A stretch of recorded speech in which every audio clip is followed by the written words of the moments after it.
ಇನ್ನೊಂದು ಎಲ್ಲ ಜನಗಳು ಇನ್ನೊಂದು ತಪ್ಪೇನು ಮಾಡ್ತಿದ್ದಾರೆ ಗೊತ್ತಾ, 24x7 ಹಸಿಮೇವು ಶೈಲೇಜ್ ಆಗ್ತಾ ಇದ್ದಾರೆ. ಹಸಿಮೇವು ಹಾಕಿದ್ರೆ ರಾಗಿ ಕಡ್ಡಿ ಬರುತ್ತೆ ಗೊತ್ತಾ, ರಾಗಿ ಹುಲ್ಲು ಬರುತ್ತೆ ಗೊತ್ತಾ, ಅದನ್ನ ಹಾಕ್ಬೇಕು. ಒನ್ ಟೈಮ್ ರಾಗಿ ಹುಲ್ಲು ಹಾಕಿದ್ರೆ ಹಸುಗಳು ಫಿಟ್ನೆಸ್ ಬರ್ತವೆ.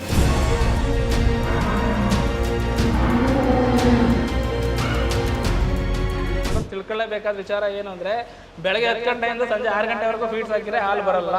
ಫೀಡ್ಸ್ ಬೆಳಗ್ಗೆ 10 ಗಂಟೆಗೆ 20-25 kg ಕೊಟ್ರೆ, ಮಧ್ಯಾಹ್ನ 2 ಗಂಟೆಗೆ 20-25 kg ಕೊಟ್ರೆ, ಮತ್ತೆ ನೈಟ್ ಅಂದ್ರೆ ಮೇವ್ನ ಆಯ್ತಾ ಹುಲ್ಲನ್ನ ನೈಟ್ ಮತ್ತೆ 20-25 kg ಕೊಟ್ರೆ ಸಾಕು.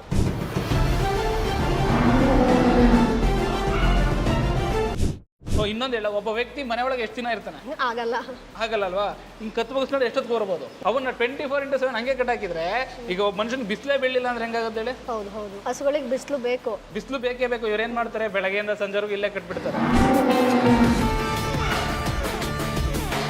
ಹಸುಗಳನ್ನ ತರಬೇಕಾದ್ರೆ ತರ್ತಾರೆ, ಮತ್ತೆ ಮೇಂಟೆನೆನ್ಸ್ ಮಾಡಲ್ಲ, ಅದಕ್ಕೆ ಬೇಕಾಗಿರೋ ಟೈಮಿಗೆ ಫುಡ್ ಕೊಡಲ್ಲ, ಯಾವ್ಯಾವ ತರನ ಫುಡ್ ಕೊಡ್ತಾರೆ. ಹಸುಗಳನ್ನ ಒಳಗಡೆನೆ ಕಟ್ಟಬಾರ್ದು. ಜನಗಳು ಒಂದು ತಪ್ಪು ಏನ್ ಮಾಡ್ತಿದಾರೆ ಅಂದ್ರೆ 24x7 ಕಟ್ತಾ ಇದಾರೆ. ಅದರಿಂದಲೂ ಕೆಚ್ಚಲು ಬರುತ್ತೆ. 2 ಟೈಮ್ ಕೆಲಸ ಒಬ್ಬರೇ 40 ಹಸು ಮೇಂಟೈನ್ ಮಾಡ್ಬೋದು. ಹಸು ಬರ್ತಾರೆ, ಹುಷಾರಿಂದ ಡಾಕ್ಟ್ರಿಗೆ ಫೋನ್ ಮಾಡ್ತಾರೆ, ಅವ್ರು ಥರ್ಮಾಮೀಟರ್ ಇಡ್ತಾರೆ, ಇಟ್ಬಿಟ್ಟು ಫೀವರ್ ಬಂದಿದ್ರೆ ಫೀವರ್ಗೆ ಇಂಜೆಕ್ಷನ್ ಮಾಡೋಗ್ತಾರೆ. ಫೀವರ್ ಬಂದಿಲ್ಲ ಅಂದ್ರೆ ಅವ್ರಿಗೆ ಹೆಂಗ್ ಗೊತ್ತಾಗುತ್ತೆ ಅದಕ್ಕೆ? ಕೆಚ್ಚಲು ಬಾವ ಸಮಸ್ಯೆ ಏನಂದ್ರೆ, ಹಾಲು ಕರೆದು ಒಂದು 5 ಮಿನಿಟ್ಸ್ ಹಸು ಮಲಗಕ್ಕೆ ಬಿಡಬಾರ್ದು ಅಷ್ಟೇ. ಅದು ಅಂದ್ರೆ ಹಾಲು ಕರೆದಿರ್ತೀವಲ್ಲ, ನಿಪ್ಪಲ್ ಓಪನ್ ಆಗಿರುತ್ತೆ, ನಿಪ್ಪಲ್ ಹತ್ರ ಓಪನ್ ಆಗಿರುತ್ತಲ್ಲ, ಅದ್ರೊಳಗೆ ಏನಾಗುತ್ತೆ, ಕೆಳಗಡೆ ಇರೋ ಸಗಣಿ ತೆಗ್ದಿರಲ್ಲ, ಅದ್ರೊಳಗೆ ಇರೋ ಬ್ಯಾಕ್ಟೀರಿಯಾಗಳು ಒಳಗೆ ಹೋಗ್ಬಿಡುತ್ತೆ. ಅದರಿಂದಲೇ ಕೆಚ್ಚಲು ಬಾವು ಬರೋದು.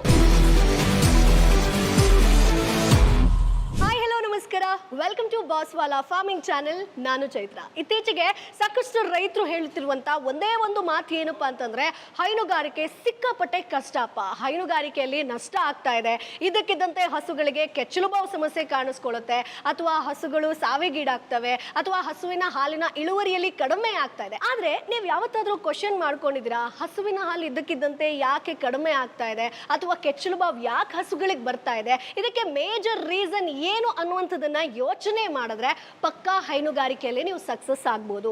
ಹೈನುಗಾರಿಕೆ ಮಾಡಬೇಕು ಅಂತಂದ್ರೆ 100-200 ಹಸುಗಳು ಇರಬೇಕು ಅಂತಿಲ್ಲ, ಕೇವಲ 10-30 ಹಸುಗಳನ್ನ ಇಟ್ಕೊಂಡು ಕೂಡ ನೀವು ಒಳ್ಳೆ ಲಾಭವನ್ನ ಮಾಡಬಹುದು. ಸೊ ಲಾಭ ಮಾಡಬೇಕು ಅಂತಂದ್ರೆ ಹಸುಗಳಿಗೆ ಸರಿಯಾದಂತ ಮೇವನ್ನ ಕೊಡಬೇಕಾಗತ್ತೆ, ಜೊತೆಗೆ ಹಸುಗಳಲ್ಲಿ ಏನ್ ರೋಗ ಬರುತ್ತೋ, ಯಾಕೆ ಬರ್ತಾ ಇದೆ ಅದನ್ನ ಕೂಡ ನೀವು ಫೈಂಡ್ ಔಟ್ ಮಾಡ್ಕೊಳ್ಬೇಕಾಗತ್ತೆ. ಸೊ ಇವತ್ತು ನಾನು ಹೊಳೆ ನರಸೀಪುರಕ್ಕೆ ಬಂದಿದ್ದೀನಿ. ಇಲ್ಲೇ ನೀವು ನೋಡ್ತಾ ಇರ್ಬೋದು. ಸೊ 40-50 ಹಸುಗಳು ಈ ಒಂದು ಶೆಡ್ ನಲ್ಲಿ ಇದೆ ಸ್ನೇಹಿತರೆ. ಸೊ ಅಬ್ಬಬ್ಬ ಅಂತಂದ್ರೂ ಕೂಡ 400 ಲೀಟರ್ ಒಂದು ಟೈಮಿಗೆ ಹಾಲು ಕರೀತಾರೆ, ಅಂದ್ರೆ 800 ಪರ್ ಡೇ ಅಂತಾನೆ ಹೇಳ್ಬೋದು. ಸೊ ಹಾಗಾದ್ರೆ ಹೈನುಗಾರಿಕೆಯಲ್ಲಿ ನಾವು ಹೇಗೆ ಸಕ್ಸಸ್ ಆಗಬೇಕು ಅನ್ನೋದ್ರ ಬಗ್ಗೆ ಇವತ್ತು ನಿಮ್ಗೆ ಮಂಜುನಾಥ್ ಅವರು ಇನ್ ಡೀಟೇಲ್ ಆಗಿ ತಿಳಿಸ್ಕೊಡ್ತಾರೆ. ಸೊ ಹೈನುಗಾರಿಕೆಯಲ್ಲಿ ಏನೆಲ್ಲ ಟಿಪ್ಸ್ ಗಳನ್ನ ನಾವು ಫಾಲೋ ಮಾಡಿದ್ರೆ ಲಾಭ ಹೇಗೆ ಮಾಡಬೇಕು ಅನ್ನೋದ್ರ ಬಗ್ಗೆ ಕೂಡ ಹೇಳ್ತಾರೆ. ವಿಡಿಯೋವನ್ನ ಕೊನೆಯ ತನಕ ಮಿಸ್ ಮಾಡದೆ ನೋಡಿ. ಸೊ ಮೊದಲನೇದಾಗಿ ಮಂಜುನಾಥ್ ಅವರನ್ನ ವೆಲ್ಕಮ್ ಮಾಡೋಣ, ಬನ್ನಿ. ಅಣ್ಣ ನಮಸ್ತೆ. ಮೇಡಮ್ ನಮಸ್ತೆ, ಹೇಗಿದ್ದೀರಾ? ಚೆನ್ನಾಗಿದ್ದೀನಿ. ಓಕೆ, ಸೊ ನಾನೀಗ ಸಾಕಷ್ಟು ಡೈರಿ ಫಾರ್ಮಿಂಗಿಗೆ ಹೋಗಿದ್ದೀನಿ, ಹೈನುಗಾರಿಕೆ ಮಾಡೋರ ಹತ್ರ ಹೋಗಿದ್ದೀನಿ. ಬಟ್ ರೈತರು ಹೇಳೋದು ಒಂದೇ ಒಂದು, ಹೈನುಗಾರಿಕೆಯಲ್ಲಿ ನಷ್ಟ ಆಗ್ತಾ ಇದೆ. ಸೊ ನಾನು ಕೆಲವೊಂದು ಶೆಡ್ ನೋಡಿದ್ದೀನಿ, ಈ ಹಿಂದೆ ಹೈನುಗಾರಿಕೆ ಮಾಡ್ತಾ ಇದ್ರು, ಬಟ್ ಈಗ ಅದೇ ಶೆಡ್ ಅಲ್ಲಿ ಕುರಿ ಮೇಕೆ ಮಾಡ್ಬಿಡ್ತಾರೆ, ಅಂದ್ರೆ ನಿರ್ವಹಣೆ ಕಮ್ಮಿ ಅಂತ. ಹಾಗಾದ್ರೆ ಹೈನುಗಾರಿಕೆಯಲ್ಲಿ ಲಾಭ ಮಾಡೋದಕ್ಕಾಗಲ್ವಾ ಅಣ್ಣ? ಮೇಡಮ್, ಹೈನುಗಾರಿಕೆಯಲ್ಲಿ ಲಾಭ ಮಾಡಬೇಕು, ಟ್ಯಾಲೆಂಟ್ ಇರಬೇಕು, ಸ್ಕಿಲ್ ಇರಬೇಕು, ಮತ್ತೆ ಇನ್ನೊಂದು ವರ್ಕ್ ಮಾಡೋ ನೆಸೆಸಿಟಿ ಇರಬೇಕು. ಯಾವ ತರ ಅಂದ್ರೆ ಸಿಂಪಲ್ ವರ್ಕ್ ಮಾಡ್ತಾ ಹೋಗ್ಬೇಕು. ಇವ್ರು ಏನ್ ಮಾಡ್ತಾರೆ ಕೆಲವರು ಅಂದ್ರೆ ವರ್ಕ್ ನ ಜಾಸ್ತಿ ಮಾಡ್ತಾ ಹೋಗ್ತಾರೆ, ಈಸಿ ವರ್ಕ್ ನ ಮಾಡ್ತಾ ಹೋಗ್ಬೇಕು. ಬಟ್ ಈಸಿ ವರ್ಕ್ ಹೆಂಗೆ ಮೇಡಮ್? ಹೈನುಗಾರಿಕೆಯಲ್ಲಿ ಒಂದು 3 ಪಾಯಿಂಟ್ ಬರುತ್ತೆ. ಒಂದು ಮೇವು, 2 ಹಸುನ ತರುವುದು, ಅದನ್ನ ಮೇಂಟೆನೆನ್ಸ್ ಹೆಂಗ್ ಮಾಡೋದು, ಆಯ್ತಾ? ಮೇವು ಅಂದ್ರೆ ಅವರು ಮೇವನ್ನ ಬೇರೆ ಕಡೆಯಿಂದ ಪರ್ಚೇಸ್ ಮಾಡಿದ್ರೆ ಅವ್ರಿಗೆ ಲಾಸ್ ಬಂದೇ ಬರುತ್ತೆ. ಅಂದ್ರೆ ಬೇರೆ ಕಡೆಯಿಂದ ಇಲ್ಲಿ ಬೆಳೆಯದೆ ನಾವೇ ಬೇರೆ ಕಡೆಯಿಂದ ಪರ್ಚೇಸ್ ಮಾಡಿದ್ರೆ ಲಾಸ್ ಬಂದೇ ಬರುತ್ತೆ. ನೀವು ಯಾರನ್ನೇ ಕೇಳಿ, ಯಾರನ್ನೇ ಬಿಡಿ, ಲಾಸ್ ಬಂದೇ ಬರುತ್ತೆ. ಅದೇ ನೀವೇ ಪ್ರೊಡಕ್ಷನ್ ನೀವೇ ಮಾಡ್ತಾ ಹೋದ್ರೆ, ಮೇವನ್ನ ನೀವೇ ಬೆಳಿತಾ ಹೋದ್ರೆ ನಿಮಗೆ ಲಾಸ್ ಬರಲ್ಲ. ಎರಡನೇದು, ಹಸುಗಳನ್ನ ತರಬೇಕಾದ್ರೆ ಕೆಲವ್ರು ಏನ್ ಮಾಡ್ತಾರೆ, ನಾನು ಈ ರೋಡಿಂದ ತರ್ತೀನಿ, ಪಂಜಾಬಿಂದ ತರ್ತೀನಿ, ಅಲ್ಲಿ ತರ್ತೀನಿ, ಇಲ್ಲಿ ತರ್ತೀನಿ ಅಂತ ಹೇಳ್ತಾರೆ. ಈ ರೋಡಿಂದ ತಂದ್ರು 10 ಲೀಟರ್ 11 ಲೀಟರ್ ಹಾಲೇ ಬರೋದು, ಲೋಕಲ್ ಅಲ್ಲಿ ತಂದ್ರು 10 ಲೀಟರ್ 11 ಲೀಟರ್ ಹಾಲು ಬರೋದು. ಅಲ್ಲಿ ಕ್ವಾಲಿಟಿ ಸಿಗುತ್ತೆ ಅಂತಾರಲ್ಲ ಮೇಡಮ್. ನೋಡಿ, ಈಗ ನಾನು ಒಂದು ಸಿಂಪಲ್ ಆಗಿ ಹೇಳ್ಬಿಡ, ಲಾಜಿಕಲಿ ಹೇಳ್ಬಿಡ್ತೀನಿ. ನೀವು ಇಲ್ಲಿದ್ದೀರಾ, ಪ್ರಾಕ್ಟಿಕಲ್ ಆಗಿ ಹಾಸನಲ್ಲಿ ಇದ್ದೀರಾ, ಹಾಸನಿಂದ ಡೈರೆಕ್ಟ್ ಪಂಜಾಬಿಗೆ ಹೋಗಿ ಫುಡ್ ಅಡ್ಜಸ್ಟ್ ಆಗುತ್ತೆ ನಿಮ್ಗೆ? ಇಲ್ಲ, ಆಗಲ್ಲ ಅಲ್ವಾ? ಏನಾಗುತ್ತೆ ನಿಮಗೆ ಹೆಲ್ತ್ ಇಶ್ಯೂ ಬರುತ್ತೆ. ಹೌದು ಹೌದು ಈಗ ನಾನು ಬೇರೆ ಕಡೆ ಅಲ್ಲಿ ವೆದರ್ ಬೇರೆ, ಅಲ್ಲಿ ಫುಡ್ ಇದೆ ಬೇರೆ, ಆಯ್ತಾ? ಇವ್ರು ಏನ್ ಮಾಡ್ತಾರೆ, ಅಲ್ಲಿಂದ ತರಿಸಿದೀನಿ, ಇಲ್ಲಿಂದ ತರಿಸಿದೀನಿ, ಪಂಜಾಬಿಂದ ತರಿಸಿದೀನಿ ಅಂತಾರೆ. ಅವಕ್ಕೆ ಏನಾಗುತ್ತೆ, ಅಲ್ಲಿ ಬರ್ಬೇಕಾದ್ರೆ ಟ್ರಾನ್ಸ್ಪೋರ್ಟ್ ಅಲ್ಲಿ ಸ್ವಲ್ಪ ಪ್ರಾಬ್ಲಮ್ ಆಗುತ್ತೆ. ಕೆಲವು ಕಡೆ ಇದ್ದ ಬರ್ಬೇಕಾದ್ರೆ ಹಸು ಪ್ರೆಗ್ನೆನ್ಸಿ ಇರುತ್ತೆ, ಆವಾಗ ಏನಾಗುತ್ತೆ ಕರು ಎಲ್ಲ ಇದಾಗ ಚಾನ್ಸಸ್ ಇರುತ್ತೆ.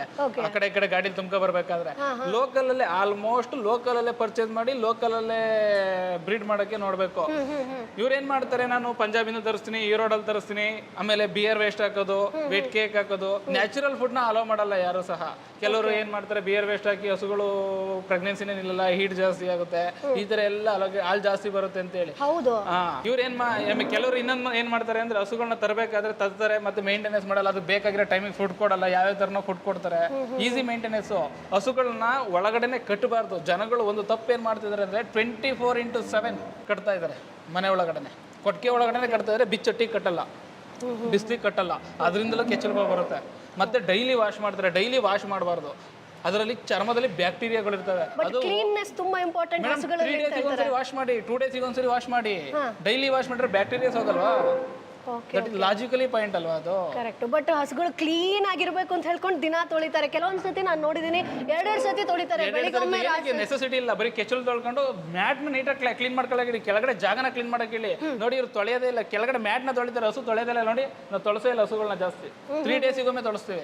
ಯಾಕೆಂದ್ರೆ ಅದರಲ್ಲಿರೋ ಬ್ಯಾಕ್ಟೀರಿಯಾಸ್ ಇದರಿಂದನೇ ಇದಾಗೋದು ಹೋಗುತ್ತೆ. ಬಟ್ ಕೆಲವೊಂದು ರೈತರ ಮೈಂಡ್ ಸೆಟ್ ಅಲ್ಲಿ ಇದೆ, ಈ ತರ ಸಗಣಿ ಆತರ ಹಂಗೆ ಇದ್ರೆ ಅವುಗಳಿಗೆ ರೋಗ ಏನಾದ್ರು ಬರುತ್ತಾ ಅನ್ನುವಂತ ಭಯ ಇದೆ. ಎಲ್ಲ ಈಗ ಮಾಡ್ತಾ ಇರೋದು ಇದೇ. ನೀವು 10 ಇಯರ್ಸ್ ಬ್ಯಾಕ್ ಹೋಗಿ, ಎಕ್ಸಾಂಪಲ್ ಇಸ್ 10 ಇಯರ್ಸ್ ಬ್ಯಾಕ್ ಹೋದಾಗ 10 ಇಯರ್ಸ್ ಅಲ್ಲಿ ಯಾರು ತೊಳಿತಾನೆ ಇರಲಿಲ್ಲ ಅಷ್ಟು ನೀಟಾಗಿ. ದಟ್ ಇಸ್ ಟ್ರೂ ಅಲ್ವಾ? ಕರೆಕ್ಟ್ ಅಲ್ವಾ? ಅವಾಗ ಕೆಚ್ಚಲು ಬಾವು ಬರ್ತಾನೆ ಇರಲಿಲ್ಲ ಜಾಸ್ತಿ. ಟೈಮ್ ಅಲ್ಲಿ ಈ ಶೆಡ್ ಎಲ್ಲ ಏನು ಇರ್ಲಿಲ್ಲ, ಎಲ್ಲ ತೋಟದಲ್ಲಿ ಕಟ್ಟೋದು, ಮನೆ ಮುಂದೆ ಕಟ್ಟೋದು. ಪ್ರಾಕ್ಟಿಕಲ್ ಆಗಿ ಯೋಚನೆ ಮಾಡ್ಬೇಕು ನೀವು. ಸುಮ್ಮನೆ ಯಾರೋ ಮಾಡ್ತಾರೆ, ನಾನು ಡೈಲಿ ತೊಳಿತೀನಿ, ಡೈಲಿ ವಾಶ್ ಮಾಡ್ತೀನಿ, ಕೆಳಗಡೆ ತೊಳ್ಕೊಂಡ್ರೆ ಸಾಕು. ಮತ್ತೆ ಇನ್ನೊಂದು, ಹಸುಗಳನ್ನ ಕಟ್ಟಬಾರ್ದು. ಇನ್ನೊಂದು ಇಲ್ಲ, ಒಬ್ಬ ವ್ಯಕ್ತಿ ಮನೆ ಒಳಗೆ ಎಷ್ಟು ದಿನ ಇರ್ತಾನೆ? ಆಗಲ್ಲ ಅಲ್ವಾ? ಹಿಂಗೆ ಕತ್ತು ಮುಗಿಸ್ಕೊಂಡು ಎಷ್ಟೊತ್ತು ಬರ್ಬೋದು? ಅವನ್ನ 24/7 ಹಂಗೆ ಕಟ್ಟಾಕಿದ್ರೆ ಈಗ ಒಬ್ಬ ಮನುಷ್ಯನ್ ಬಿಸಿಲೇ ಬೀಳಿಲ್ಲ ಅಂದ್ರೆ ಹೆಂಗಾಗುತ್ತೆ ಹೇಳಿ? ಹೌದು ಹೌದು. ಹಸುಗಳಿಗೆ ಬಿಸಿಲು ಬೇಕು, ಬಿಸಿಲು ಬೇಕೇ ಬೇಕು. ಇವ್ರು ಏನ್ ಮಾಡ್ತಾರೆ, ಬೆಳಗ್ಗೆಯಿಂದ ಸಂಜೆವರೆಗೂ ಇಲ್ಲೇ ಕಟ್ಬಿಡ್ತಾರೆ. ಅದರಿಂದ ಈ ಮಳೆಗಾಲಕ್ಕೆಲ್ಲ ಆಚೆ ಬಿಟ್ರೆ ಓಕೆ ನಾನಾ ಮೇಡಮ್? ಎಲ್ಲ ಟೈಮಲ್ಲೂ ಬಿಡ್ಬೋದಲ್ಲ. ನಂದು ಶೆಡ್ ತೋರಿಸ್ತೀನಿ ನಾನು. ಫುಲ್ ಶೆಡ್ ಅಲ್ಲಿ ಯಾವ ತರ ಮಾಡ್ಬೇಕು, ಯಾವ ತರ ಪ್ರೋಸೆಸಿಂಗ್ ಮಾಡ್ಬೇಕು. ಹಸುಗಳನ್ನ ಸಾಕೋದಂಗೆ ಇಲ್ಲ, ಅರ್ಥ ಆಯ್ತಾ? ಅವ್ರ ಪಾಡಿ ಫ್ರೀಯಾಗಿ ಬಿಟ್ಬಿಡ್ಬೇಕು. ಕೆಲಸ ಹೆಂಗಂದ್ರೆ 2 ಟೈಮ್ ಕೆಲಸ, ಒಬ್ರೇ 40 ಹಸು ಮೇಂಟೈನ್ ಮಾಡ್ಬೋದು. ಒಬ್ರೇ ಮಿಲ್ಕ್ ಮಾಡೋದು ಅಷ್ಟೇ ಅವ್ರ ಕೆಲಸ. ಫುಡ್ ಹಾಕೋದ್ರಿಂದ ಫುಡ್ ನ ತಗೊಂಡೋಗಿ ಸುರಿಯೋದು, ಡ್ರೈ ಫುಡ್ ಎಲ್ಲ ಬಿಯರ್ ವೇಸ್ಟ್ ಆಗ್ತಾರೆ. ಬಿಯರ್ ವೇಸ್ಟ್ ಇಂದ ಇನ್ನೊಂದು ಹೇಳ್ತೀನಿ, ಇದು ಯಾವುದೇ ನೆಸೆಸಿಟಿ ಅಲ್ಲ. ಹಸುಗಳನ್ನ ಬಿಯರ್ ವೇಸ್ಟ್ ತಿಂದಿರ್ತವೆ, ಹಸುಗಳು ಬಿಯರ್ ವೇಸ್ಟ್ ಆಗ್ತಿಲ್ಲ, ಆ ಹಸುನು ಚೆಕ್ ಮಾಡಿ. ಬಿಯರ್ ವೇಸ್ಟ್ ತಿಂದಿಲ್ದಿರೋ ಹಸುಗಳು ಚೆಕ್ ಮಾಡಿ. ಹಸುಗಳ ಮುಂದೆ ಬಾಯಿ ಹತ್ರ ಹೋಗ್ಬಿಟ್ಟು ಅದ್ರಲ್ಲಿ ಎಷ್ಟು ಈಟ್ ಹೊರಗಡೆ ಕನ್ಸಂಪ್ಷನ್ ಆಗ್ತಾ ಇರುತ್ತೆ ನೋಡಿ, ಚೆಕ್ ಮಾಡಿ ಒಂದ್ಸರಿ. ನಾರ್ಮಲ್ ಹಸು ಬಿಯರ್ ವೇಸ್ಟ್ ಕೊಡ್ದಿರೋ ಹಸುಗಳ ಹತ್ರ ಹೋಗಿ ಚೆಕ್ ಮಾಡಿ, ಎಷ್ಟು ಈಟ್ ಕನ್ಸಂಪ್ಷನ್ ಆಗ್ತಾ ಇರಲ್ಲ, ಬರ್ತಾ ಇರಲ್ಲ. ಹಸುಗಳು ಇನ್ ಕೇಸ್ ಈಗ ಹೀಟ್ ಕನ್ಸಂಪ್ಷನ್ ಜಾಸ್ತಿ ಆಯ್ತು ಅಂದ್ರೆ ಏನ್ ಪ್ರಾಬ್ಲಮ್ ಬರುತ್ತೆ ಮೇಡಮ್? ವೇಸ್ಟೇಜ್ ಅದು ಹೀಟ್ ಆಗಿರುತ್ತೆ. ಅದನ್ನ ಆಲ್ರೆಡಿ ನೀವು ಅಲ್ಲಿ 40 ಡಿಗ್ರಿ ಸೆಲ್ಸಿಯಸ್ ಅಲ್ಲಿ ಬಿಯರ್ ವೇಸ್ಟ್ ಅದನ್ನೆಲ್ಲ ನಿಮಗೆ ಸೆಲ್ಸಿಯಸ್ ಮಾಡಿ ಅದು ವೇಸ್ಟ್ ಅಂದ್ರೆ ಕೊಡಿರೋದು. ವೇಸ್ಟ್ ಮೆಟೀರಿಯಲ್ ತಂದು ಇಲ್ಲಿ ಹಾಕಿ ಹಸುಗಳು ತಿಂದಿರ್ತವ, ಅವೇನಾಗುತ್ತೆ, ಅವರಲ್ಲಿ ಪ್ರೋಟೀನ್ ಜಾಸ್ತಿ ಇರುತ್ತೆ. ಪ್ರೋಟೀನ್ ಜಾಸ್ತಿ ಇದ್ದಾಗ ಏನಾಗುತ್ತೆ, ಹಸುಗಳು ಫಿಟ್ನೆಸ್ ಬರ್ತವೆ. ಹೌದು, ಫಿಟ್ನೆಸ್ ಬಂದಾಗ ಏನಾಗುತ್ತೆ, ಆಟೋಮೆಟಿಕ್ಲಿ ಪ್ರೆಗ್ನೆನ್ಸಿ ಟೈಮಲ್ಲಿ ಬಿಯರ್ ವೇಸ್ಟ್ ಬಿಟ್ಬಿಡ್ತಾರೆ. ಅವಾಗ ಏನಾಗುತ್ತೆ, ಒಂದೇ ಸರಿ ಪ್ರೋಟೀನು ಅವಕ್ಕೆ ಶಕ್ತಿ ಇಲ್ದಂಗೆ ಆಗುತ್ತೆ. ಅವಾಗ ಏನಾಗುತ್ತೆ, ಹಸು ಸತ್ತೋಗೋದು, ಕರು ಸತ್ತೋಗೋದು, ಈ ತರ ಪ್ರಾಬ್ಲಮ್ ಆಗುತ್ತೆ. Okay okay. ಸೊ ಅಂಡ್ ಇನ್ನೊಂದು ನಾನು ಮೇಜರ್ ಆಗಿ ಕೇಳಿರೋದು, ಕೆಚ್ಚಲು ಬಾವು ಸಮಸ್ಯೆ, ಆಮೇಲೆ ಗರ್ಭ ನಿಲ್ತಿಲ್ಲ ಅಂತ ಬರುತ್ತೆ. ಆ 2 ರೀಸನ್ ಏನು? ಕೆಚ್ಚಲು ಬಾವು ಸಮಸ್ಯೆ ಇದು ಬಿಯರ್ ವೇಸ್ಟ್ ಇಂದ ಗರ್ಭ ನಿಲ್ತಾ ಇಲ್ಲ. ಮತ್ತೆ ಇನ್ನೊಂದು ಕೆಚ್ಚಲು ಬಾವು ಸಮಸ್ಯೆ ಏನಂದ್ರೆ, ಹಾಲು ಕರೆದು ಒಂದು 5 ಮಿನಿಟ್ಸ್ ಹಸು ಮಲಗಕ್ಕೆ ಬಿಡಬಾರ್ದು ಅಷ್ಟೇ. ಅದು ಅಂದ್ರೆ ಹಾಲು ಕರೆದಿರ್ತೀವಲ್ಲ, ನಿಪ್ಪಲ್ ಓಪನ್ ಆಗಿರುತ್ತೆ, ನಿಪ್ಪಲ್ ಹತ್ರ ಓಪನ್ ಆಗಿರುತ್ತಲ್ಲ, ಅದ್ರೊಳಗೆ ಏನಾಗುತ್ತೆ, ಕೆಳಗಡೆ ಇರೋ ಸಗಣಿ ತೆಗ್ದಿರಲ್ಲ, ಅದ್ರೊಳಗೆ ಇರೋ ಬ್ಯಾಕ್ಟೀರಿಯಾಗಳು ಒಳಗೆ ಹೋಗ್ಬಿಡುತ್ತೆ. ಅದರಿಂದಲೇ ಕೆಚ್ಚಲು ಬಾವು ಬರೋದು 79%. ಮತ್ತೆ ಬಿಸ್ಲಿಗೆ ಬಿಡಲ್ಲ.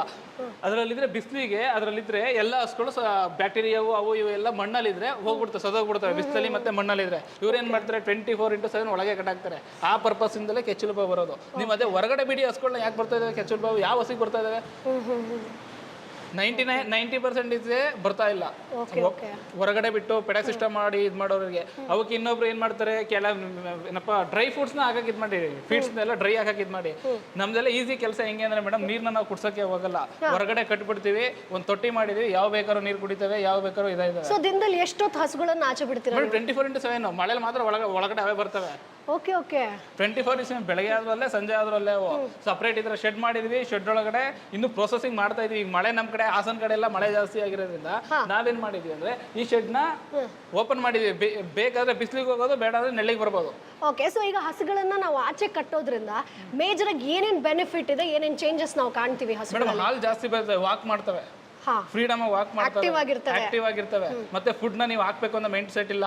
ಒಂತಕ್ಕೆ ಎಲ್ಲ ಕಡೆ ಒಂತಕ್ಕೆ ಹಾಕ್ಬಿಟ್ಟು ಆಯ್ತಾ ಹಾಕ್ಬಿಟ್ರೆ ಮುಗೀತು. ಅವು ಪಾಡಿಗೆ ಅವು ಎಷ್ಟೊತ್ತಿಗೆ ಬೇಕಾದ್ರೆ ಅಷ್ಟೊತ್ತಿಗೆ. ಮತ್ತೆ ಇನ್ನೊಂದು ಎಲ್ಲ ಜನಗಳು ಇನ್ನೊಂದು ತಪ್ಪೇನು ಮಾಡ್ತಿದ್ದಾರೆ ಗೊತ್ತಾ, 24/7 ಹಸಿಮೇವು ಶೈಲೇಜ್ ಆಗ್ತಾ ಇದಾರೆ. ಹಸಿಮೇವು ಹಾಕಿದ್ರೆ ರಾಗಿ ಕಡ್ಡಿ ಬರುತ್ತೆ ಗೊತ್ತಾ, ರಾಗಿ ಹುಲ್ಲು ಬರುತ್ತೆ ಗೊತ್ತಾ, ಅದನ್ನ ಹಾಕ್ಬೇಕು. ಒನ್ ಟೈಮ್ ರಾಗಿ ಹುಲ್ಲು ಹಾಕಿದ್ರೆ ಹಸುಗಳು ಫಿಟ್ನೆಸ್ ಬರ್ತವೆ.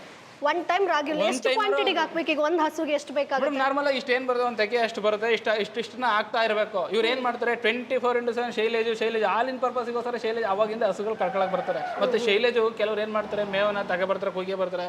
ಮೇಂಟೆನೆನ್ಸ್ ಈಸಿ ಹೆಂಗೆ ಅಂದ್ರೆ, ಈಗ ಇದು ಹಸು ಕಟ್ಟಿದೀವಿ, ಇದನ್ನ ಬಿಡ್ತೀವಿ ಹೊರಗಡೆ, ಬೆಳಗ್ಗೆ ಮಿಲ್ಕ್ ಮಾಡ್ತೀವಿ, ಬಿಟ್ಬಿಡ್ತೀವಿ.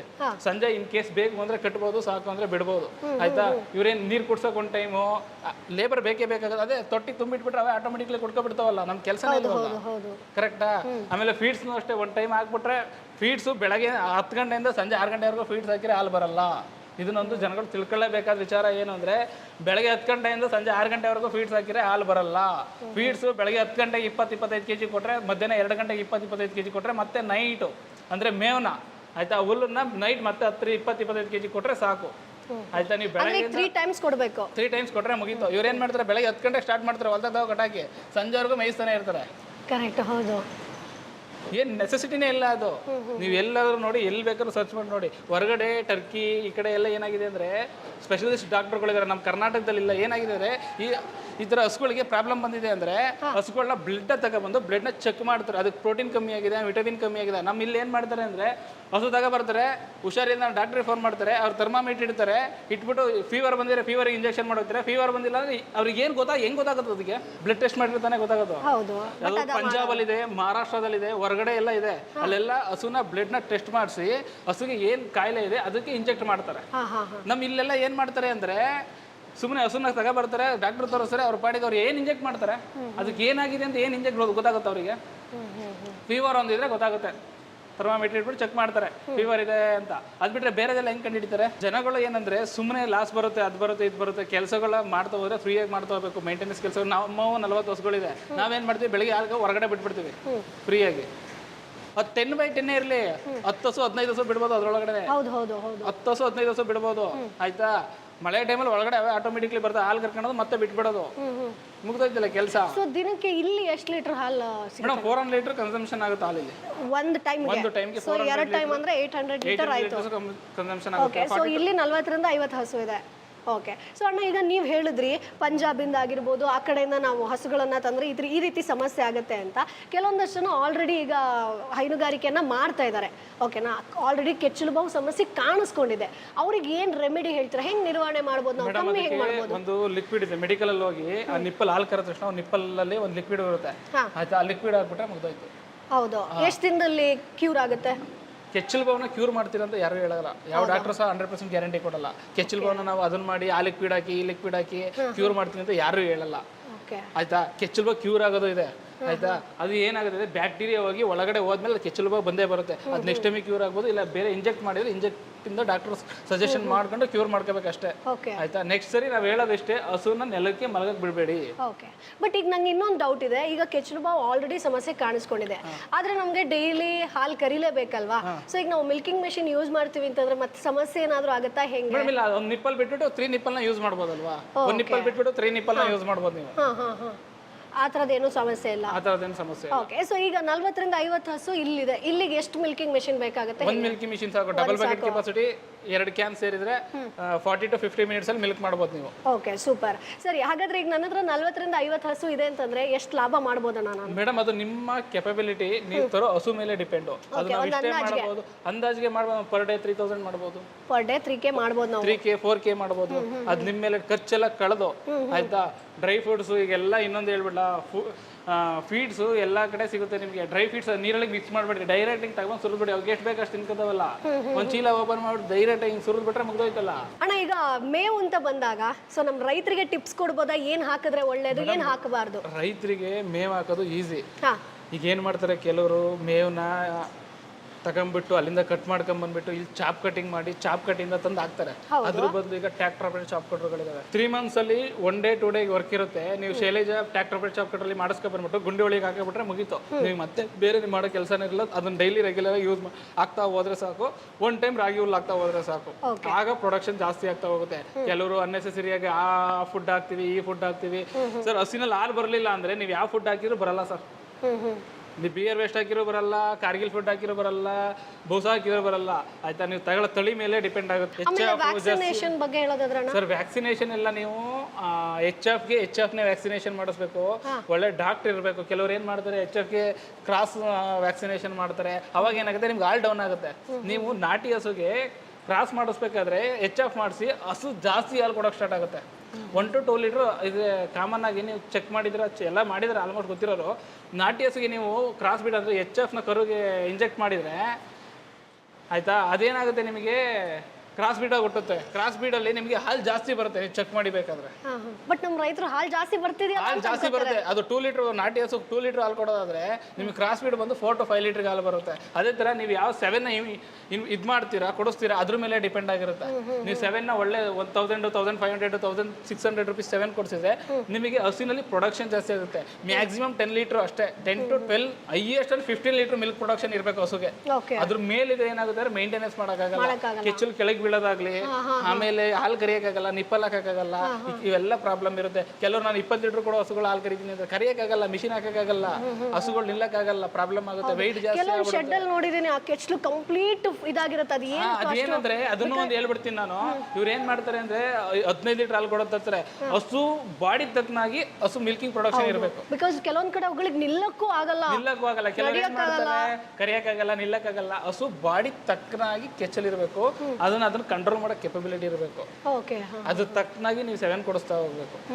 ಆಮೇಲೆ ಇನ್ನೊಂದಣ್ಣ ನಾನು ನೋಡಿರೋದು, ಈಗ ಕೆಚ್ಚಲು ಬಾವು ಬಗ್ಗೆ ಎಲ್ಲ ಹೇಳಿದ್ರಿ. ಆಮೇಲೆ ಅವುಗಳಿಗೆ ಏನೇನ್ ಪ್ರಾಬ್ಲಮ್ ಆಗುತ್ತೆ, ಈಗ ಬಿಯರ್ ವೇಸ್ಟ್ ಕೊಟ್ರೆ ಎಲ್ಲ ಏನಾಗುತ್ತೆ ಅಂತ ಹೇಳಿದ್ರಿ. ಕೆಲವೊಂದು ಕಡೆ ಅವುಗಳಿಗೆ ಹೊಟ್ಟೆ ಉಬ್ಬರ ಆ ತರದ ಸಮಸ್ಯೆ ಕಾಣಿಸ್ಕೊಳ್ಳುತ್ತಲ್ಲ, ಕಂಪ್ಲೀಟ್ ಹೊಟ್ಟೆ ಉಬ್ಬರ ಎಲ್ಲ ಬರೋದು ಯಾವ ತರ ಅಂದ್ರೆ ಅವರು ಫುಡ್ ಯಾವ ತರ ಇಂಜೆಕ್ಟ್ ಮಾಡಿರ್ತಾರೆ, ಫುಡ್ ಯಾವ್ದು ಕೊಡ್ತಾ ಇದ್ದಾರೆ. ಫುಡ್ ಮೇನ್ ರೀಸನ್ ಫುಡ್ ಇಂದಲೇ ತಾನೆ ಅದು ಹೊಟ್ಟೆ ಉಬ್ಬರ ಎಲ್ಲ ಬರೋದು. ಸುಮ್ಮನೆ ಏನಕ್ಕೆ ಬರುತ್ತೆ? ಫುಡ್ ಅಲ್ಲಿ ಏನಾದ್ರು ಪ್ರಾಬ್ಲಮ್ ಇತ್ತು ಅಂದ್ರೆ ತಾನೇ ಬರೋದು. ಫುಡ್ ಅಲ್ಲಿ ಏನೋ ಪ್ರಾಬ್ಲಮ್ ಆಗಿದೆ ಅಂದ್ರೆ ಮಾತ್ರನೇ ಬರೋದು. ಫುಡ್ ಅಲ್ಲಿ ಏನೋ ಪ್ರಾಬ್ಲಮ್ ಆಗಿಲ್ಲ ಅಂದ್ರೆ ಅದು ಹೆಂಗ್ ಬರುತ್ತೆ? Food major.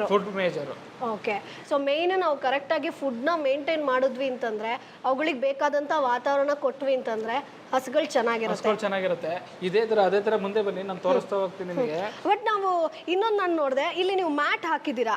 So main reason ಏನಣ್ಣ? ಕ್ಲೀನಿಂಗ್ ಮತ್ತೆ ಕ್ಲೀನಿಂಗ್ ಮಾಡಕ್ ಈಸಿ ಆಗುತ್ತೆ. ಜಾರಲ್ಲ ಹಸುಗಳು. ಮ್ಯಾಟ್ ಹಾಕೋದು ಒಂದೇ ರೀಸನ್. ಕೆಚ್ಚಲು ಬರಲ್ಲ, ಅದ್ ಬರಲ್ಲ, ಇದ್ ಬರಲ್ಲ ಅಂತಲ್ಲ, ನಿಂತ್ಕೊಳ್ತವೆ. ಮತ್ತೆ ಕ್ಲೀನ್ ಮಾಡಕ್ ಈಸಿ ಆಗುತ್ತೆ. ಜಾರಲ್ಲ, ಸ್ಲಿಪ್ ಆಗಲ್ಲ. ಯಾವಾಗ್ಲೂ ವಾಶ್ ಮಾಡ್ತಾ ಇರ್ತಾರಲ್ಲ, ಅಂದ್ರೆ 3 days ಬೆಳಗ್ಗೆ ಸಂಜೆ. ಅಂದ್ರೆ ಈ ತರದ್ ಕಲ್ ಕೊಟ್ರೆ ಜಾರುತ್ತೆ, ಹಸುಗಳು ನಿಲ್ಲಲ್ಲ ಅಂತೇಳಿ ಆ ಪರ್ಪಸ್ ಇಂದ ಮ್ಯಾಟ್ ನ ಯೂಸ್ ಮಾಡ್ತಾ ಇರೋದು. ಓಕೆ, ಕ್ಲೀನಿಂಗು ಈಸಿ ಆಗುತ್ತೆ. ಸೊ ಅಣ್ಣ, ಈಗ ಇಲ್ಲಿ ಏನ್ ಹಸುಗಳನ್ನ ನೀವು ಓಡಾಡೋದಕ್ಕ ಹಿಂಗೆ ಹಸುಗಳನ್ನ ನೋಡಿ ಈ ತರ ಫುಲ್ ಶೆಡ್ ಹಾಕ್ಬಿಟ್ಟಿದೀವಿ. ಇದ್ರೊಳಗಡೆ ಓಡಾಡುತ್ತೆ. ಅಲ್ಲಿ ತೊಟ್ಟಿ ಇದೆ, ಅದ್ರೊಳಗೆ ಬೇಕಾದಷ್ಟು ನೀರು ಕೊಟ್ಕೊಬಿಡ್ತಾವ. ಓಕೆ, ಅಂದ್ರೆ ಇಲ್ಲಿ ಸುತ್ತ ಫೆನ್ಸಿಂಗ್ ಮಾಡಿದೀವಿ. ಇಲ್ಲಿ ತೆಂಗಿ ಮರಗಳು ಹಾಕಿದೀವಿ. ಮರದ ನೆಳ್ಳಲ್ಲಿ ಬೇಕಾದ್ರೂ ಇರ್ಬೋದು, ಬಿಸಿಲಲ್ಲಿ ಬೇಕಾದ್ರೂ ಇರ್ಬೋದು. ನಾವು ಒಳಗಿಂತ ಕಟ್ಟೋದೇ ಇಲ್ಲ. ಈಗ ಮಳೆ ಅಂತ ಹೇಳಿ ನಮ್ ಕಡೆ ಹಾಸನಲ್ಲಿ ಮಳೆ ಅಂತ ಹೇಳ್ಬಿಟ್ಟು ನಾವು ಒಳಗೆ ಕಟ್ಟಿದೀವಿ. ಇದ್ರಲ್ಲಿ ಇನ್ನೊಂದು ಪ್ರೊಡಕ್ಷನ್ ಇದೆ ನಮ್ದು, ಇನ್ನೊಂದು ಶೆಡ್ ಇದೆ.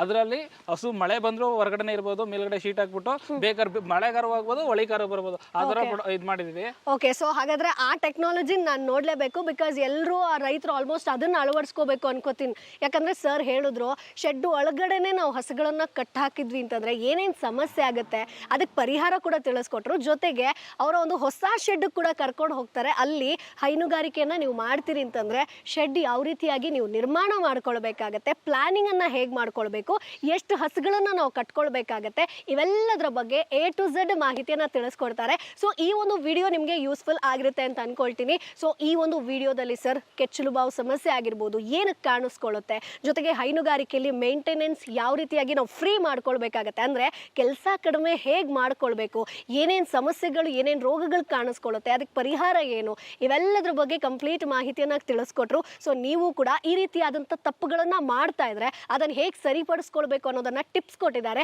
ಸೊ ಈ ಒಂದು ವಿಡಿಯೋ ನಿಮಗೆ ಯೂಸ್ಫುಲ್ ಆಗಿರುತ್ತೆ ಅಂತ ಅನ್ಕೊಳ್ತೀನಿ. ಯೂಸ್ಫುಲ್ ಆಗಿತ್ತು ಅಂತಂದ್ರೆ ಕಮೆಂಟ್ ಬಾಕ್ಸ್ ಅಲ್ಲಿ ತಪ್ಪದೇ ತಿಳಿಸಿ. ಇನ್ನು ಹೈನುಗಾರಿಕೆ ಬಗ್ಗೆ ಇನ್ನಷ್ಟು ಮಾಹಿತಿ ಬೇಕು ಅನ್ನುವಂಥದ್ದಿದ್ರೆ ಈಗಲೇ ಬಾಸ್ವಾಲ್ ಆಪ್ನ ಡೌನ್ಲೋಡ್ ಮಾಡಿ. 500ಕ್ಕೂ ಹೆಚ್ಚು ಕೋರ್ಸ್ಗಳು ಇದೀಗ ಕೇವಲ 999ಗೆ 1 ವರ್ಷಕ್ಕೆ ನೀವು ಅಂದರೆ 999 ರೂಪಾಯಿಗೆ 1 ವರ್ಷಕ್ಕೆ ನೀವು ಆಕ್ಸೆಸ್ ಅನ್ನ ಪಡಿಬಹುದು. ಚಾನೆಲ್ನ ಬಯೋದಲ್ಲಿ ಲಿಂಕ್ ಇದೆ, ಅದನ್ನ ಕ್ಲಿಕ್ ಮಾಡಿದ್ರೆ ಬಾಸ್ವಾಲಾ ಆಪ್ ಡೌನ್ಲೋಡ್ ಆಗುತ್ತೆ. ಮುಂದಿನ ಎಪಿಸೋಡಲ್ಲಿ ಮತ್ತೆ ನಿಮ್ಮನ್ನ ಭೇಟಿ ಆಗ್ತೀನಿ. ಅಲ್ಲಿವರೆಗೂ ಬಾಯ್. Bosswala. Be the boss.